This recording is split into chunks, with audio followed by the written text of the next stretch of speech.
कोई जवाब है देने वाले? और शिक्षकों को आपको पता होगा बस में बिठा के घुमाया जा रहा है, दिल्ली भ्रमण करा रहे हैं। सेंटर चेंज हुए इधर उधर हुए, उस पर क्या कहना है उनका? हाँ, उनका ये कहना है, हमने बोला कि आप 5 ये ले लो, तो बोले ऐसा कुछ नहीं है, हम सिटी तो 10 दिन पहले बता देते हैं। और पता अपना एग्जाम्पल क्या करें बाबूजी, मैं जब पेपर देने जाता था 3 साल सीजीएल भी निकाला मैंने, तो मैं स्लीपर भी नहीं मिलती थी, धक्के खा के जाता था। तो उनका ये है कि बच्चे भी धक्के खा के जाएं, फिर काय का डिजिटल इंडिया, फिर तुम देश को आगे ले गए हो, तुम आज से वही अब हो रहा है। रिपीटेड क्वेश्चन पे और जो एआई वाले इन लोगों ने मुद्दा उठाया था कि एआई से पेपर हाँ, बनवा रहे हैं, उस पर उन्होंने बड़ा चलो कह रहे आपको पता है वर्जन पेपर दे रहे हैं हम, वर्जन पेपर है ये सब थे, एग्जैक्ट शब्द बता रहा हूँ कैसे, बोले वो अनटच है, उसको किसी ने टच नहीं किया है, क्वेश्चन को बिना टच किए बन गया। मैंने कहा एक एक पेपर में 5-5 सवाल गलत हो जाते हैं, पता है लोगों को, बड़े ध्यान से सुनना। मैंने कहा एक एक पेपर में 10-10 सवाल गलत हो जाते हैं, बोले पेपर अनटच है, किसी और को टच कराएंगे कि चेक कर लो एक बार तो गलत हो जाएगा, पेपर आउट होने के चांस है। आज आप देख लो जो लोग हमारे पेपर बना रहे हैं वो अपने मौसी के लड़के को भी बता दें, उनको भी नहीं पता ये पेपर किस एग्जाम में आएगा। मैंने कहा भाई आप सिलेबस में तो आपने दिया नहीं था, प्रोबेबिलिटी स्टैटिस्टिक्स आप सिलेबस तो दे रहे हो। बोले उससे क्या मतलब है, बच्चे को नहीं पता कि 12th बेस्ड है और 12th में सब आता है। तो मैंने कहा आप ये भी लिख दो कि भाई 12th बेस्ड है, एनसीईआरटी पूछेंगे तो बोले लिख देंगे, ये इनडायरेक्टली तो लिखा हुआ ही है। कुल मिला के उनको किसी बात के लिए इतना सा रिग्रेट नहीं है कि बच्चे परेशान है या एग्जाम सिस्टम खराब है। उनको लग रहा है हम भी धक्के खाते थे, तुम लोग भी धक्के खाओ, धक्के खा के कोई नौकरी तुम्हारे हिस्से में आ जाए तो अच्छी बात है, नहीं तो नहीं। किसी भी बात के लिए उनको कोई रिग्रेट या परेशानी इस बात से नहीं है, वो मजे में है पूरे। और सर आप पूरे देश के शिक्षकों को आंदोलन करने के लिए बुलाए थे, आप मिलने के लिए डीओपीटी से बुलाए थे सर। हमको लगता है कि देश के तमाम शिक्षक आए हैं, सारे शिक्षक लगभग आए हैं और इतनी संख्या शिक्षकों की थी। आज जो पूरा क्रम हुआ, जैसे प्रशासन का जो आप लोगों से बिहेवियर रहा, आप एसएससी चेयरमैन से भी मिलकर आ रहे हैं, आपको क्या लगता है जो ये पूरा हुआ? आज सुबह डीओपीटी वालों ने भी बोल दिया था कि मिलेंगे, हाँ। फोन पे बात हो रही थी, बाकायदा नंबर आ रहे थे, ऐसे लग रहा था कितने सम्मान से बुलाया जा रहा है। तो आप सुबह से देख रहे हैं हर चीजों को सर, और पहले से भी लगे हुए हैं। कितना उम्मीद है कि आपके इस रिफॉर्म वाले आंदोलन से, इस मीटिंग से कुछ प्रभाव पड़ेगा या कुछ अंतर देखने को मिलेगा, कुछ सुधार होगा? लेके आए, जितना ज्यादा से ज्यादा बच्चा यहाँ के बैठेगा तो इस सिस्टम को ठीक करके ही जाएंगे, क्योंकि इतनी कमियां है ना। जैसे हमने बोला माउस और कीबोर्ड, हाँ ये मानते हैं थोड़ा माउस दिक्कत कर रहा है हर जगह माउस। हमने बोला एक बच्चा पीटा गया, बोले अच्छा बच्चा पीटा गया, वीडियो कहाँ दिखाइए, लिंक दे दिया कि भाई ये वीडियो है। उनको ये भी नहीं पता, वैसे उनको एक एक बात पता है, उनको हमारी वीडियो के एक एक शब्द पता है कि हम क्या बोलते हैं। उनको ये नहीं पता कि एक बच्चा पीटा गया है, बच्चों के साथ अभद्र व्यवहार हो रहा है। हमने कहा इन्विजिलेटर आप ऐसे ही रख ले रहे हो, बोले फिर कैसे रखें, चेक करने जाएं कि इन्विजिलेटर क्या करता था पहले, नहीं करता था। तो कुल मिला के सारे जवाब उलूल जुलूल थे और मीटिंग बहुत ही बर्बाद हुई। जो फीस लेते हैं वो किस बात की लेते हैं अगर आप व्यवस्था ही नहीं करवा पा रहे हैं? फीस ले रहे हैं, गलत क्वेश्चन का पैसा ले रहे हैं, बस्ता रखने का पैसा ले रहे हैं, कह तो रहे हैं जो पैसा ले रहे हैं उससे रोडें बन रही है, आप तो देख ही रही हो। बच्चों की बेरोजगारी का रोड बनवाइए। एसएससी कमीशन को ये बोलना चाहिए कि गलत सवाल के आंसर का 100 रुपए आपकी रोड बनाने में लग रहा है। और सच में रोड भी सर रोड भी तो नहीं बन रहा है। धीरे धीरे इकट्ठे हो रहे हैं, पूरे देश से बच्चे को बुला रहे हैं, यहीं बैठेंगे जब तक ये सिस्टम सही नहीं हो जाता। सुबह तक डीओपीटी बहुत नॉर्मल था, बात करने में कोई दिक्कत नहीं हो, अचानक लग गई, कैसे इतने लोग आ गए, ये कैसे हो गया, हटाओ अब नहीं मिलेंगे, ईगो पे ले ली बात, वरना उससे पहले मिलने को तैयार थे। हाँ। सत्र चल रहा है, आप लोग अभी बवाल मत करिए। देखिए अभी संसद सत्र चलेगा, फिर 15 अगस्त आ जाएगा, उसके बाद दिवाली की छुट्टियां आ जाएंगी, फिर क्रिसमस आ जाएगा, फिर न्यू ईयर सेलिब्रेशन होगा, फिर मकर संक्रांति, फिर वैलेंटाइन डे, ये तो चलता ही रहेगा। समस्याओं का निदान होगा कब? उनका क्या होगा? ये सरकार की जिम्मेदारी नहीं है सर जिनका लास्ट टेंडर है उनका क्या? लास्ट अटेम्प्ट पे मैंने पूछा कि आपके पास तो डीओपीटी से लेटर भी आ गया था, तो बोले उन्होंने यही तो कहा था कि इसको अग्रेसित करो, हमने कर दिया, रिजेक्ट कर दिया।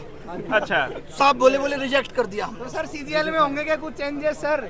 कह रहे सीजीएल बहुत अच्छे से कराएंगे। सर कब कैसे डेट भी तो देते सर डेट भी तो देते। लगा तो उनकी बातों से पोस्टपोन होने वाली बात में शायद ना हो, लगा है। लेकिन उन्होंने एक बात और कही, जब आप शुरुआत में आप लोगों ने वीडियो देखा होगा, उन्होंने कहा आंदोलन करने की जगह जंतर मंतर है, तो आप लोग जंतर मंतर आइए वहाँ नहीं। हाँ मतलब ये कि आप जंतर मंतर पे जाके बैठो, अभी आप यहाँ ज्यादा बैठने लगोगे, इनको लगेगा यहाँ बहुत ज्यादा भीड़ हो गई, तो यहाँ भी ये कहने लगेंगे अब यहाँ भी मत बैठो, तो आदमी कहाँ बैठे? सोशल मीडिया की आवाज आप सुन नहीं रहे, तो कैसे भी तो आदमी अपनी आवाज पहुंचाएगा। सरकार इतनी बहरी कैसे हो सकती है? बच्चों के साथ जो अभद्रता की गई उसका क्या जवाब होगा? बहुत खराब है ये। लोग बच्चे छोड़िए, आप टीचर्स पे लाठीचार्ज, उनको गलत तरीके से जबरदस्ती बस में बिठा के ले जाना, ये कितना गलत है। और वहाँ पे क्या कर दिया था, टीचर ये कह रहे थे कि भाई 4 लोग हम में से डीओपीटी मिनिस्टर से मिलना चाहते हैं, लेकिन उनका ईगो आज इतना बड़ा है कि वो किसी से नहीं मिल सकते। बात भी नहीं सुनेंगे बच्चे। मैं आप सबको कैमरे के माध्यम से बताना चाहता हूं कि ये 1 साल की भर्तियां 3 लाख करोड़ का घोटाला है, और वक्त आने पर इन सबके प्रूफ दूंगा। 3 लाख 3 लाख करोड़ के घोटाले। आप क्या अपनी नौकरी से 50,000 रुपए की उम्मीद कर रहे हैं, जहाँ इतने बड़े बड़े स्कैम चल रहे हैं। ये एडुकेटी का आना इतना आसान नहीं है। अच्छा, वो लोग शिक्षक का काम भी बता रहे हैं, वो कह रहे हैं आपका काम तो शिक्षा देना है, आप लोग आंदोलनकारी बन गए हैं। और जो बिना पढ़े लिखे नेता है वो शिक्षा पे पॉलिसी बना रहे हैं। ABCD नहीं आती है बाबूजी को, राजस्थान के शिक्षा मंत्री बन के बैठे हैं।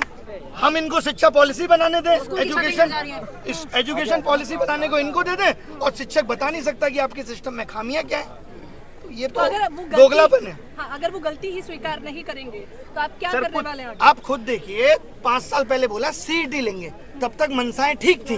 CET लेने का मतलब ही साफ साफ ये था कि भाई कॉमन एंट्रेंस टेस्ट होगा, बच्चा एक बार फॉर्म भरेगा। इनको लगा ये तो गलत हो रहा है, रेलवे अलग से 500 करोड़ कमा के दे रहा है। आपको पता होगा रेलवे में 500 रुपए फीस ले लेते हैं और कहते हैं 400 वापस करेंगे। कब वापस करेंगे ये नहीं पता है। 1 करोड़ लोगों की 400 रुपए फीस रख कर बैठे हैं। गलत सवाल पूछने पे 100 रुपए इसलिए लिए जाते हैं कि आप किसी सही सवाल को गलत ना बताएं, लेकिन अगर वो सवाल गलत ही है तो इनको 100 रुपए वो वापस करना चाहिए।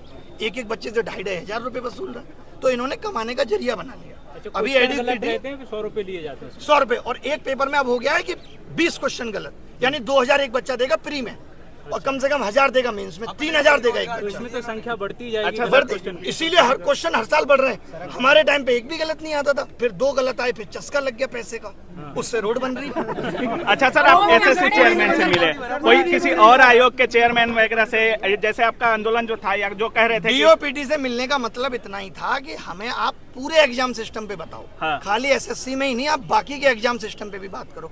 कुल मिला के बात यह है कि सरकार या उनके आयोग इस वक्त विफल हो रहे हैं, क्योंकि जैसे जैसे एस्पिरेंट की संख्या बढ़ी, इन लोगों ने अपने सिस्टम को अपडेट नहीं किया। आज आधार ऑथेंटिकेशन के लिए एक अलग कंपनी का सहारा ले रहे हैं, एग्जाम कंडक्ट कराने के लिए एक अलग कंपनी का सहारा ले रहे हैं, उसमें जो सर्वर सपोर्ट लग रही है वो अलग कंपनी की लग रही है।